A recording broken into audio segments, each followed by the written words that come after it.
Кутмандуу кечиңиздер менен эфирде жаңылыктардын толукталган чыгарылышы, аны мен Асель Сыдыкова алып барам. Саламатсыздарбы? Алгаш жаңылыктардын кыскача түрмөгү менен таанышып алыңыздар.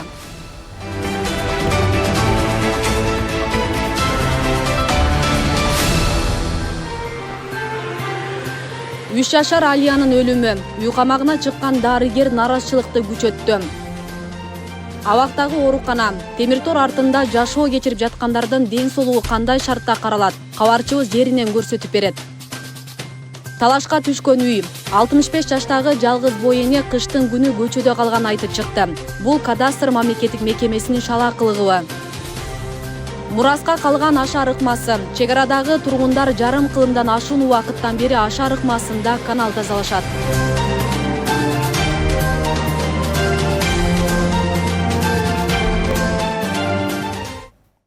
Бишкек шаардык соту 31 январдагы чечим менен стоматологиялык клиникада чарчап калган 3 жашар кыздын өлүмүнө айыпталып кармалган анестезиологду үй камагына чыгарды.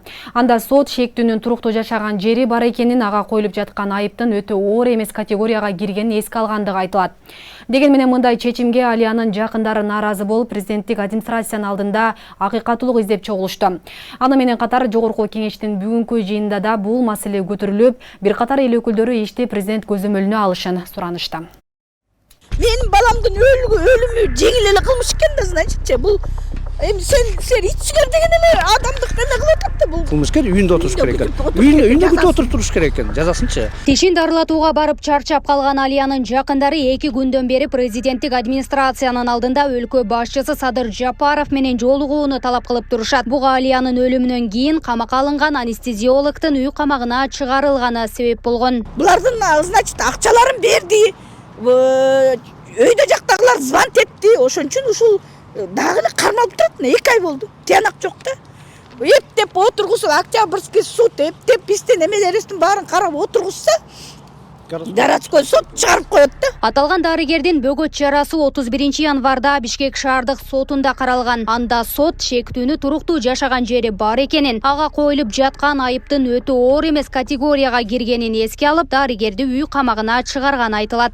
Соттук коллегия сот актысын чыгарууда коюлган айып анча оор эмес кылмыш категориясына таандык экендигин, ага карата камакка алуу түрүндөгү бөгөт коюу чарасын колдонуу үчүн Кыргыз Республикасынын кылмыш жаза процессуалдык кодексинде каралган негиздер жок болгондугун эске алган. Кызыбыздын өлүмү өтө оор эмес категорияга киргидей, ал ит эмес да деген Алиянын үй бүлө мүчөлөрү соттун бул кадамына нааразычылыгын билдиришүүдө. Бирөө өлүп атат да, кичинекей нарсте өлүп атат, биз нарстеден айрылып атабыз. Ошого сот болгучакты үйүнө отуруп турсун деп чечим чыгарып койгону бизге аябай өкүнүчтүү болду да. Мындайча айтканда, баягы биздин жарабызга туз септи кайрачы. Мына ушул врач Кудайдын кызындай эле экен. Муну алып барып териштире албай атат, же камай албай атат, же сурай албай атат. Бул ким билбейм, бизге түшүнүксүз болот да бул жагычы. 3 жашар бөбөктүн өлүмүнөн кийин анын апасы психологиялык жактан жабыркап калганы да ачыкталды. Учурда атасынын абалы да жакшы эмес экен. 6 айлык неберемди каралбай калды. Келиним психически больная болуп калды. Бул экөөнүн турмушу бузулду, үй бүлөсү талкаланды. Буларга ким жооп берет? Мына сот ушулардын баарын билип туруп, жашаган жери точно аныкталбай, анан качпайт деп туруп чыгарып койду да. Акыйкаттуулукту издеген жарандар менен өкмөттүн өкүлү Эдил Байсалов жолугушуп, учурда кыздын өлүмү боюнча тергөө иштери уланып жатканын, чектүүлөргө карата толук кандуу чечим чыга электигин белгиледи. Үй бүлөгө түшүндүргөнгө аракет кылдым. Эч ким актаган жери жок аны. Биз да актабайбыз. Биз дагы албетте кабыргабыз кырышып турат. Бул жерде жанагыл сотту күтүш керек. Алар эч жакка качып кетпейт. Ага значит жооптуу органдар ага жооп беришет. Эч жакка качып кетишпейт алар. Эми анан кийин жанагы кесилгенден кийин анан кийин жазасын мойну менен тартышат. Маалым болгондой, Алия Кубанычбекова 2023 жылдын 18 декабрында Иса Ахунбаев атындагы окуу илимий дарылоо медициналык борборунун анестезиология жана реанимация бөлүмүндө 6 сааттык операциядан кийин чарчап калган. Кыздын өлүмү боюнча кылмыш иши козголуп, анестезиолог камакка алынса, Иса Ахунбаев атындагы окуу илимий дарылоо медициналык борборунун директору, бөлүм башчысы Тиш доктор кызматтан бошотулган. Мына биздин кызматкерлер чалып сураса, комиссияда өзүнүн ишин жыйынтыктай эле экен. Жыйынтыктаса, буйруса биз дагы бир өзүбүздүн көңүл буруу актыларынбы кабыл алабыз да. Мешеке деп айта албайбыз, бир гана тергөө амалдарынын жыйынтыгын караш керек. Андан тышкары соттун адилеттүүлүгүнө караш керек. Белгилей кетсек, 3 жашар кыздын өлүмүнө айыпталып кармалган анестезиологдун үй камагына чыгарылышы жогорку кеңештин депутаттары тарабынан да сынга алынды. Врачты үй камагына чыгарып коюптур да. Наристе өлүп атат, адам өлүп атат. Бул кандай анча оор эмес кылмышка кирет. Ошон үчүн биз эне катары суранабыз, президенттен да суранабыз. Ушуну жеке өзүнүн көзөмөлүнө алып, бул маселени дыккат караш керек. Гүлдана Мумунова, Майрамбек Абдибелал уулу, Регион телеканалы, Бишкек шаары.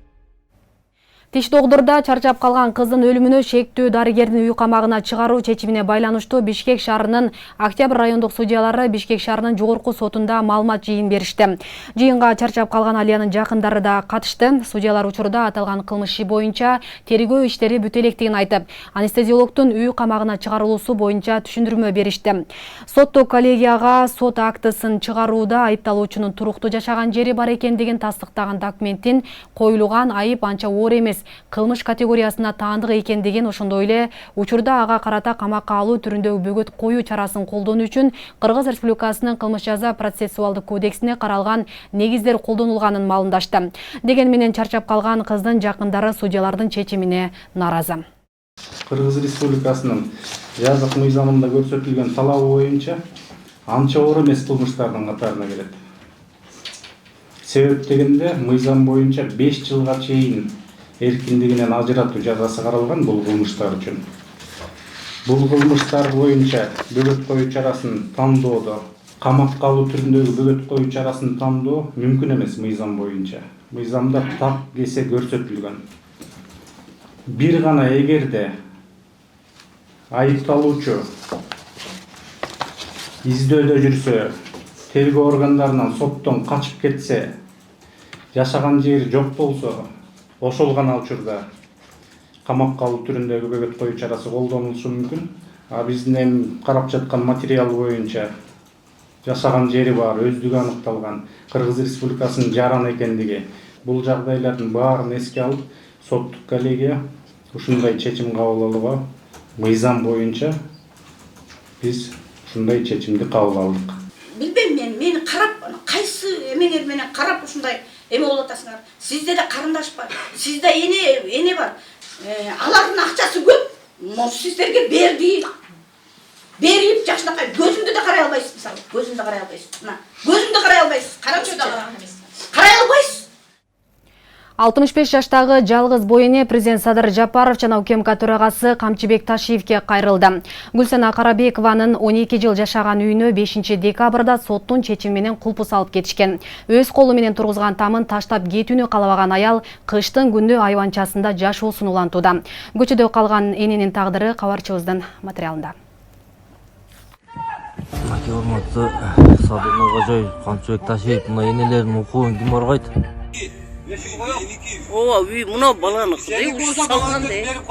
Гүлсана Карабекованын 12 жыл жашаган үйүнө 5 декабрда соттун чечими менен кулпу салып кетишкен. Учурда жалгыз боене өз колу менен тургузган турак жайын таштап кете албай айванчасында жашоосун улантып жатканын айтууда. Соттун жыйынтыгына нааразы болгон 65 жаштагы эне президент Садыр Жапаров жана УКМКнын төрагасы Камчыбек Ташиевди бул ишти өз көзөмөлүнө алуусун өтүнөт. Тики деп турушуп, мени колумдан сүдөрүп чыгырышып, үйдөн чыгарып койду. Анан мен ушу кичинекей жерге ушул жерде терген жаңактарым бар, жаңак терип келгем, жаңактарымды сата албай атам. Азыр өтө кыйналган акыбалда турам азырчы. Өлсөм өлүгүм чыгат, мен өз колум менен салып, өз колум менен шубапмын, олар да өз колум менен жасап түзөп өзүм ушинтип отурганмын. Талашка түшкөн жер Таш булак айыл өкмөтүнө караштуу Живпром участкасына карайт. 4 сотук жерди Гүлсана Карабекова 2011 жылы Калыс Асановадан сатып алган. Документтер кадастр мекемесинен тастыкталып, кызыл китебинде алганы маалымдалды. Акыркы 2 жылдан бери бул үйгө кызыккан тарап пайда болуп, ортодо ызы чуу, сот иштери токтобой келери кошумчаланды. Талашып атат деген сөз келип калды. Сөз келип эле кат келип калды. Ал каттан кийин карап эме кылсак, сотко барсак, бул үй биздики деп бир максат Касымбеков Максат деген адвокатымын деди. Сатарова Назира деген мен ошол үйдү меники болчу деп ал талаша баштады. Бул үй өзү негизи Эмил Полотов Эмил деген адамдан чыгып, ортодон эле мындай бир адамдар мафия болушуп, 4-5 биригип туруп ушул үйдү алабыз, сатып бөлүп алабыз деген ой менен эле Сатарова Назира жер баскыч экен. Мына менде немелер бар. Азыр көп соттордон немелерин алып келдим, негиздерин. Сатарова неме дагы Базаркүл деген Жипар дегендер сүйлөшүп туруп, бул үйдү алып, сот аркылуу алып, жана Касымбек Максат дегендин кызматынан пайдаланып туруп, адвокаттыгынан пайдаланып туруп, анан кийин ошентип туруп сүйлөшүшкөн экен. Сүйлөшүп туруп, анан кийин бул үйдү дагы бир кызыл китеп кылып туруп, мынандай кызыл китеп кылып туруп анан талаша баштады. Анан эле бирөөнүн жашап аткан Тайрай үйүнө келип эле бир максаттан ошо Назира Сатарова деген Верховный соттон утуп алып туруп, муну сотко берип аткан деп. Бул барып барбай, бул менин үйүм болсо муну кандай алат эле дегенсип жүргөн да. Анан бул анан Умурага кетет, Умурага кеткенден пайдаланып Верховный соттон утуп алыптыр муну. Бул жок эле. Эми сотко барганда виселение кылганда экөөнү тең тараптан кылыш керек да. Сот деле акыйкатты кылыш керек да. Сиз каердан алгансыз? Бул 22-жыл болсо, сиз 12-жылдан бери жашасаңыз, анан бул ким түптөгөн деп сураш керек эле да соттогу. А муну антпей эле бул сот виселение кылып койгон да муну. Соттун чечимине ылайык үй Назира Сатаровага таандык. Ал 2021 жылы Эмилбек Болотовдон турак жайды сатып алганын билдирди. Сатарова бул чейлешкен маселеге жерге жайгаштыруу боюнча адис Эркин Амираевди күнөөлөдү. Бул өзү эч кандай документ таза, жакшы эле. Госреестрден деле, айыл өкмөтүнөн деле мындай ката кеткен эмес.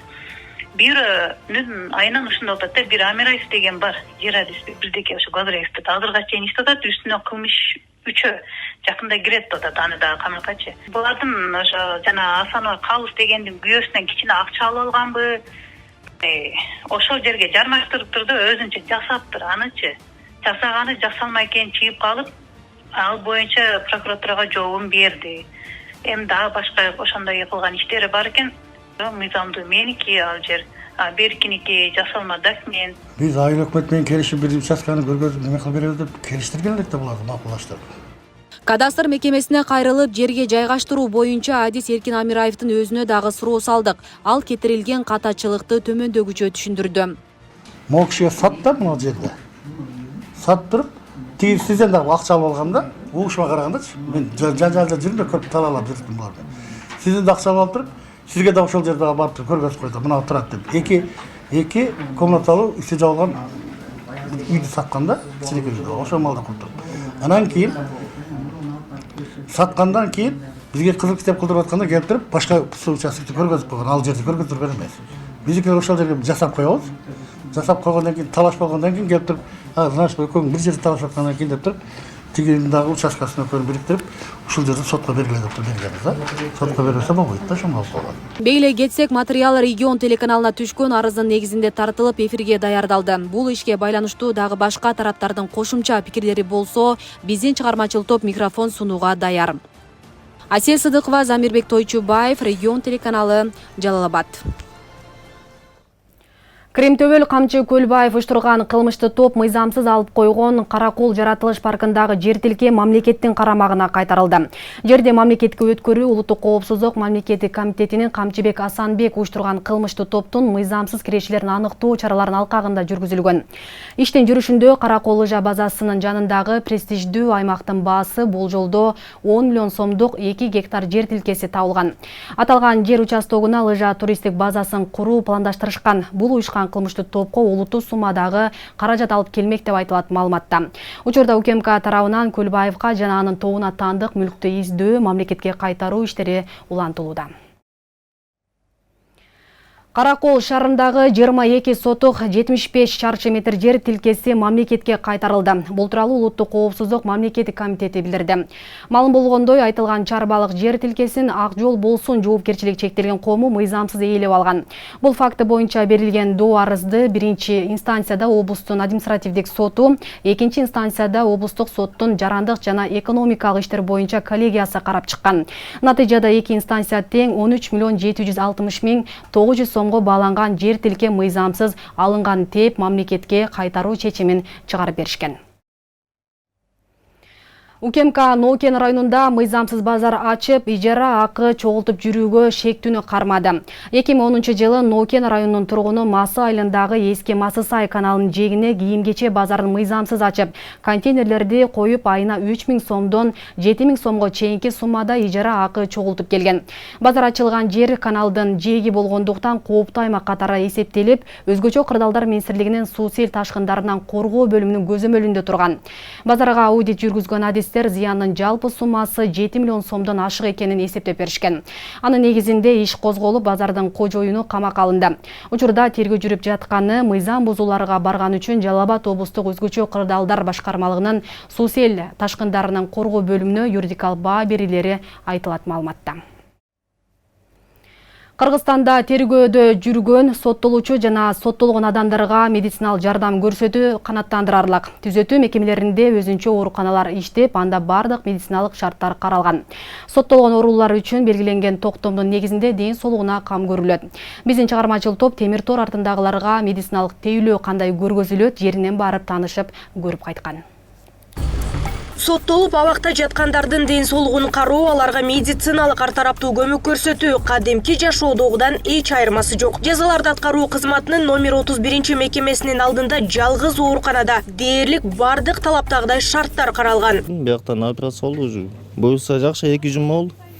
2 жумадан лечение кылып, операцияда ошо коляскада отуп калдым болгону. Шарттары жакшы, ошон үчүн музакка келип тургам. Эмне оор менен? Мен кожный болезнь менен. Дарыларын ооруме беришет. Нормально. Ашказан оорусу эмнеден ооруп атат бул жакта? Гастрит.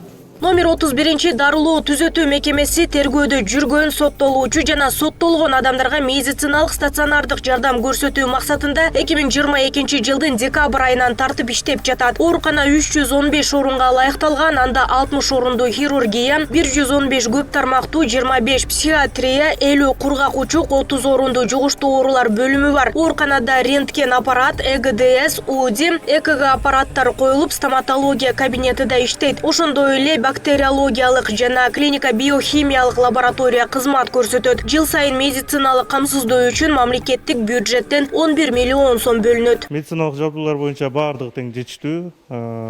МРТ аппаратыбыз бар, ошол жок болуп атат. Ошондон ишине аксайбыз. Калган баардыгы тең жетиштүү. Сыртка чыккан выездтерибиздин көбү ушул МРТ аппараттын жоктугуна байланыштуу. Андан сырткары гемодиализ аппараттын жоктугу. Бирок дагы алдыга өсүш көп нерсебиз бар.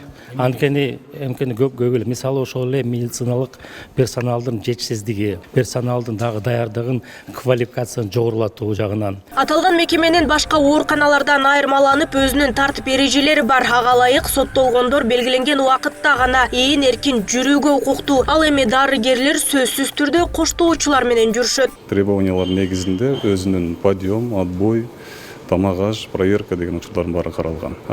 Андан сырткаркы учурларда өзлөрү ичинен бөлүмдүн ичинен свободный басып жүргөн укуктары бар. Ошондой эле оорулууларды тамак аш менен камсыз кылуу жаатында 2008 жылдагы өкмөттүн 42 токтомуна ылайык негизги 3 норма менен тамак аш берүү каралган. 156 сомдун тегерегинде болжол менен эсептелет. Себептегинде бул оорулууларга тамак аш продукциясынын бөлүнгөндө 30дан ашык тамак аш продукциясынын түрү каралганда, ар кандай түр менен. Ошон үчүн менюлары дагы ар кандай болот.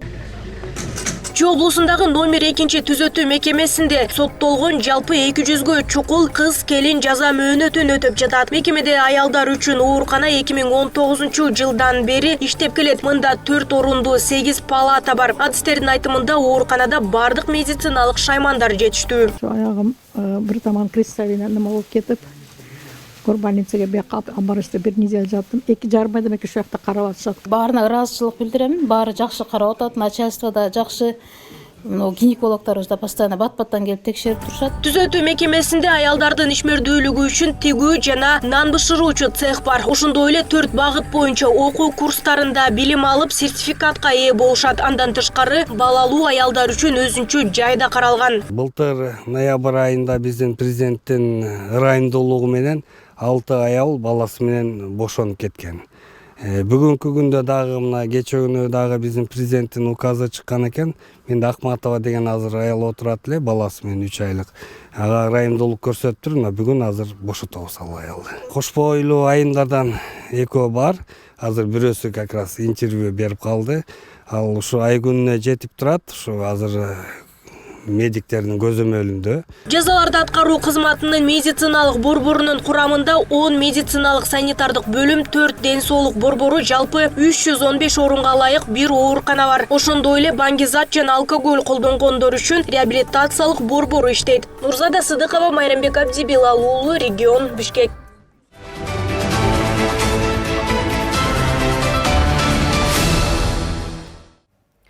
Министрлер кабинетinin төрагасы Акылбек Жапаров Алматы шаарында Казакстандын премьер-министри Алихан Смайылов менен жолугушту. Министрлер кабинетinin башчысы Кыргызстан менен Казакстандын ортосундагы азыркы мамилелер саясий диалогдун жогорку деңгээлин тастыктай турганын баса белгилеп, кыргыз тараптын Казакстан менен өз ара ишенимге жана түшүнүүгө негизделген союздук мамилелерди мындан ары тереңдетүүгө кызыктар экенин кошумчалады. Өз кезегинде Казакстандын премьер-министри Алихан Смайылов Кыргыз Республикасы Казакстандын стратегиялык өнөктөш экенин белгилеп, өткөн жылдын 11 айында эле өз ара соода жүгүртүү 12%га өсүп, 1,3 миллиард долларга жеткенин кошумчалады.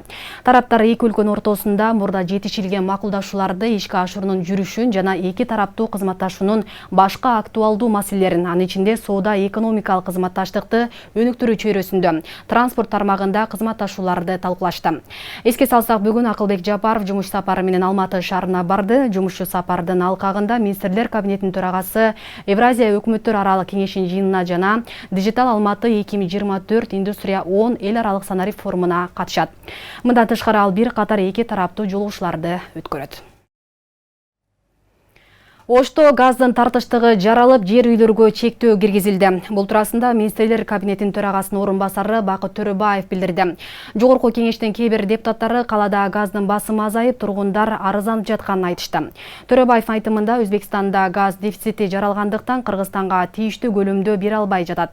Бүгүнкү күндө жер үйлөргө газдарга чектөө коюп жатабыз, анткени көп кубаттуу үйлөрдү газ менен жылытуу имараттарды камсыз кылышыбыз керек. Мындан улам энергетиктерге электр энергиясы боюнча чектөө киргизбегиле деп тапшырма берди. Бир аз чыдап коюш керек болуп жатат. Жер үйлөрдө анча-мынча отун көмүрү бар, деди Төрөбаев. Чек арадагы Самаркандек, Аксай жана Актатыр айыл өкмөтүнүн тургундары салтка айланып калган Ашар ыкмасында канал тазалоо иштерин быйыл эрте баштады. Буга кыштын жылуу келгени себеп болгон. Акыркы жылдары элдин ынтымагы артып, 2-3 күндүк жумушту бир күндө эле бүткөрүп жатышканын Ашарга келгендер айтышты. Анткени 14 чакырым каналды тазалоо үчүн ондогон адамдар жапырт келет дешет. Тажикстанда аралап өткөн бул каналдын аталган айыл өкмөттөрүнүн тургундары үчүн мааниси жашоого тети. Кийинирээк аймактык кабарчыбыздын материалында сөз болот. Чек арадагы 3 айыл өкмөттү суга суусу менен камсыздаган жалгыз Актатыр каналын тазалоо иштери башталды. Өткөн кылымдын 50-жылдары элдик Ашар ыкмасында курулган 19 чакырым каналдын 5 чакырымы кошуна Тажикстанды аралап өтөт. Кыргызстан тараптагы 14 чакырымды жыл сайын эл Ашар ыкмасында тазалап келишет. Жалпысынан бул жерде 1200 гектардын тегерегинде сууга жер бар. Ошондой эле 20 миңден ашык адам бул ушу сууга суудан пайдаланышат.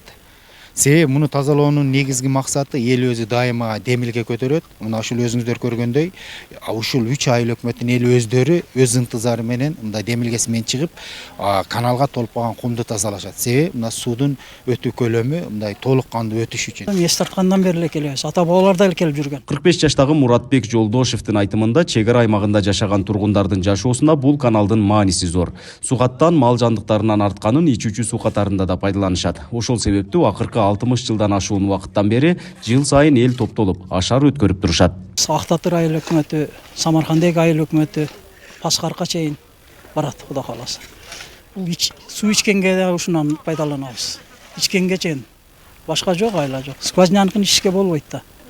ошол өзүбүздүкү ичкенге чейин ушундан барат. Жаш тирек, молодец, жаш. Ак Татыр каналы элге экономикалык жактан гана пайда болбостон, бул аймакта жашоочулардын ынтымак беримдигинин да көрсөткүчү болуп келет. Элдин канчалык ынтымагы бекем болсо, канал тазалоо иштери ошончолук бат бүтөт. Буга чейин 2-3 күндөй убакыт алчу иштер азыр бир күндө эле аткарылып, эл жапатырмак аракет кылып жатышат. Жылда апрель айында өткөрүлчү, быйылкы жыл мына өзүңүздөр көрүп атасыздар, январь айында өткөзүп атабыз, жаз эрте келгендигине байланыштуу. Четиден элдин ынтымагы, биримдикте ушундай иш-чараларда биргеликте иш алып баруусуна жакшы мүмкүнчүлүктөр түзүлөт да.